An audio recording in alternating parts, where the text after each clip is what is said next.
Fear is one of the basic human emotions, helping us recognize danger to either flee from it or confront it. There are many common fears such as fear of snakes, fear of ghosts, or fear of insects. But alongside those, there are also some fears that even science cannot explain. And hello again, it's me, Game Worm. Today, we will explore together some strange human fears as well as how they are incorporated into horror games by developers. Friendly reminder, if you're sensitive, please consider carefully before continuing to watch. And now, before we begin the video, I hope you'll give MG Horror Studio a thumbs up, share, hit the subscribe button, and the notification bell to support me. Now, let's get into it.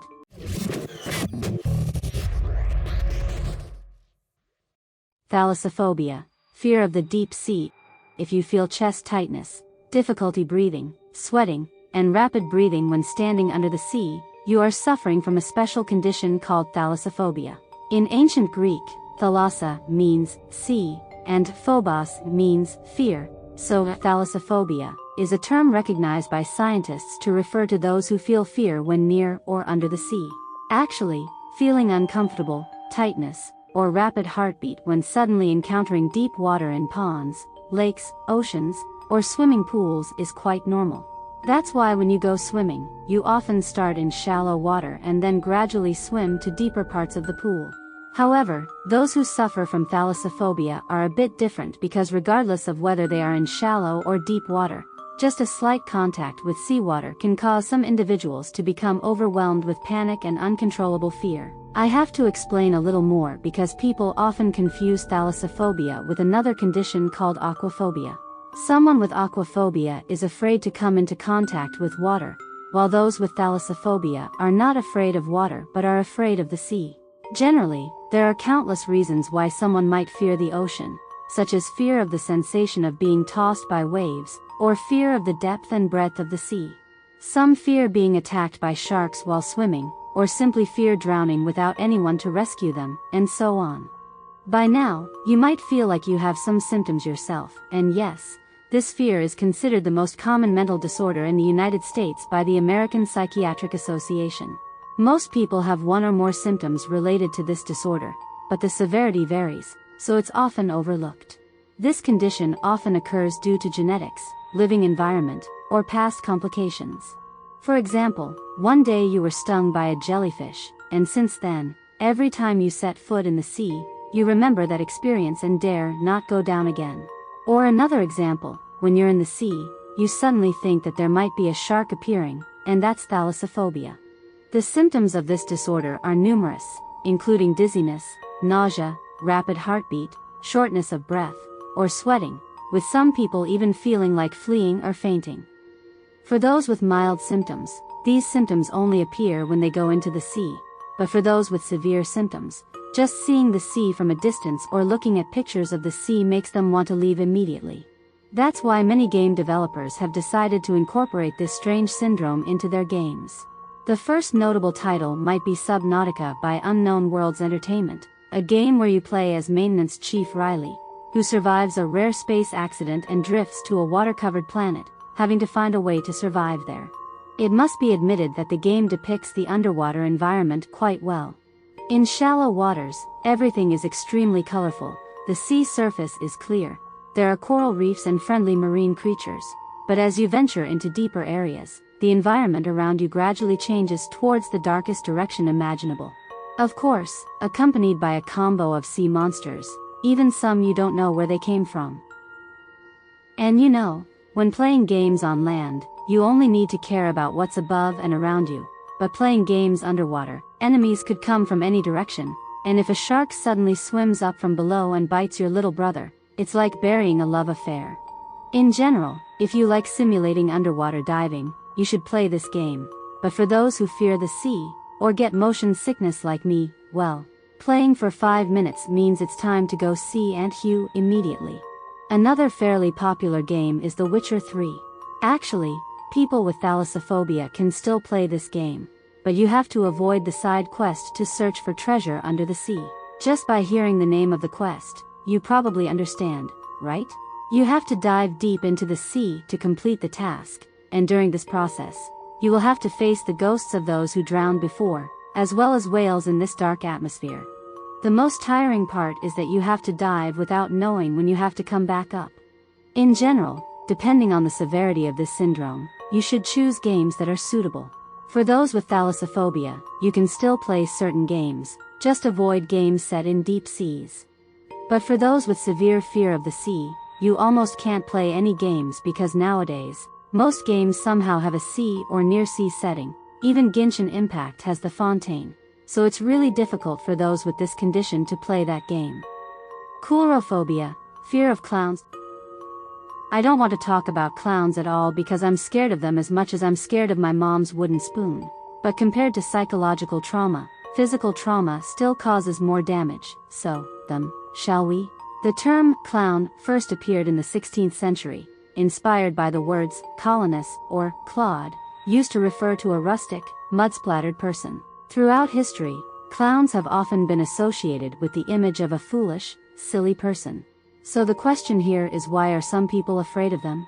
Well, actually, I don't know. The term coulrophobia, describing the fear of clowns, first emerged in the late 1990s, and no one knows who or why it exists. We only know that after this phobia came into existence, many people confirmed that they also suffer from coulrophobia. However, there is very little research on this phobia. Researchers have only estimated that about 1 in 10 adults and 1 in 100 children suffer from coulrophobia, with the majority being girls. The reason for this fear is speculated to stem from the eerie appearance of clowns. Actually, I find this speculation quite accurate because look, who would think that such heavy makeup looks funny and amusing? It looks so eerie that I feel like in a few seconds, I'll be pierced by that ridiculous nose. And the laughter of clowns isn't very pleasant either.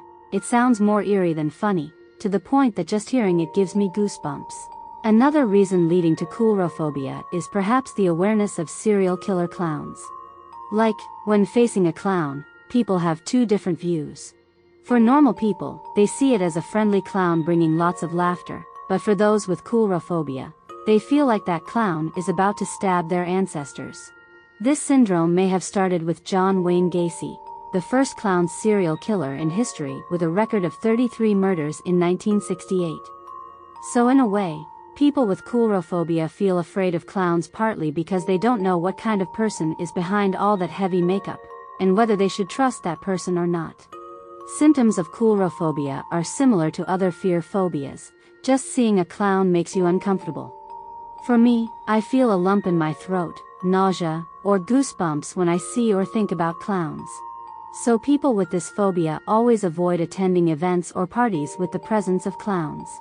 Clowns are quite rare in Vietnam, mostly seen only in circuses, but in the United States, clowns are considered a profession for everyone, and you can easily encounter them on the streets.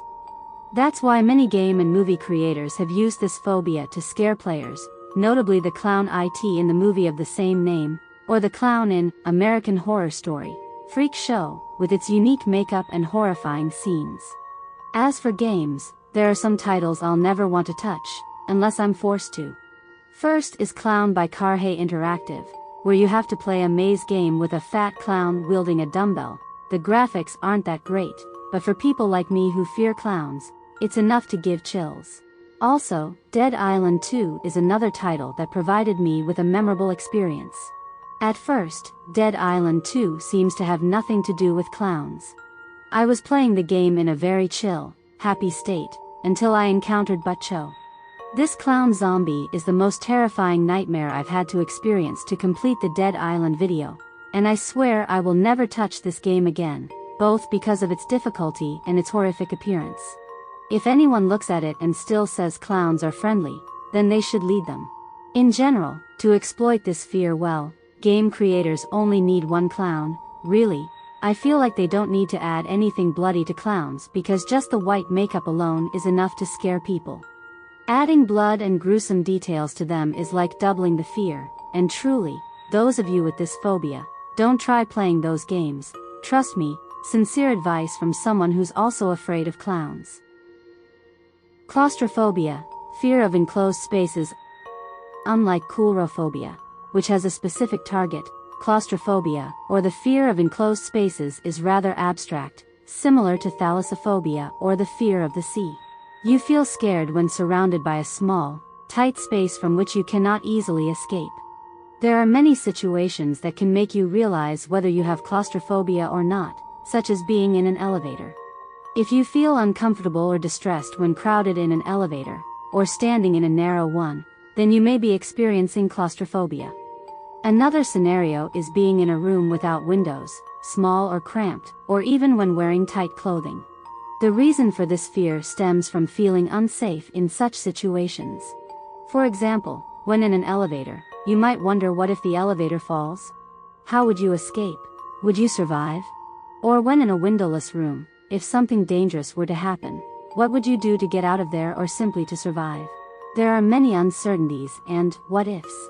In fact, many of us feel uneasy in tightly enclosed spaces because we don't know what to do in case of an emergency. However, for those with claustrophobia, everything is heightened. They know the place they are in is safe, yet they still feel threatened and fearful for no apparent reason. Some may even experience extreme panic attacks, with trembling, difficulty breathing, and a sense of impending doom. Compared to the fear of clowns or the fear of the sea, claustrophobia seems to have more disadvantages because enclosed spaces are quite common. Examples include cars, tunnels, airplanes, trains, or elevators, all of which are considered enclosed spaces. Therefore, those with severe claustrophobia may avoid using various modes of transportation altogether. However, despite its prevalence, very few game developers design games based on this condition. This is because those without claustrophobia may not understand why people fear such things, and those with claustrophobia often have to experience being in tight spaces themselves to truly feel scared. Therefore, making a game about enclosed spaces may not be effective if players can simply leave and go to an open space. Hence, games often don't use enclosed spaces as the main threatening factor. Instead, they turn them into a secondary element and use other factors to enhance the fear. One famous example following this approach is Five Nights at Freddy's, where you are trapped in a small, dark security room, trying to fend off animatronics trying to devour you at night.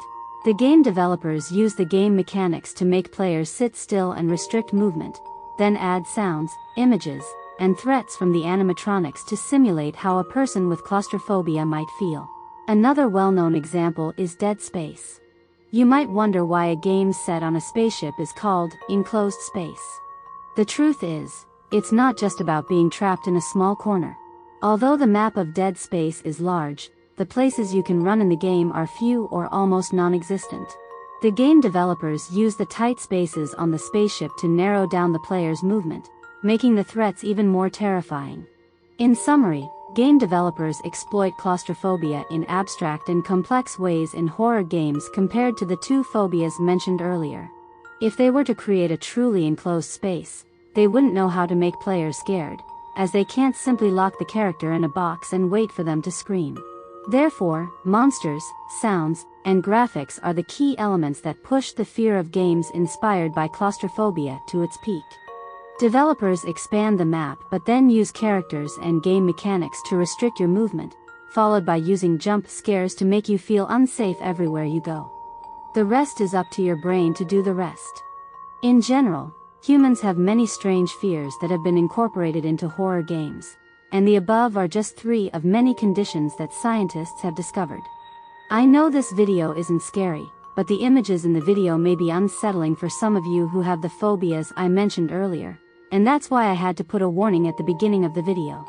Of course, this is just the first test video, and I have many other fears to talk about, but it depends on whether you support them or not. So, what are you waiting for? Like, share the video, hit the subscribe button, and the notification bell to not miss out on other videos every week.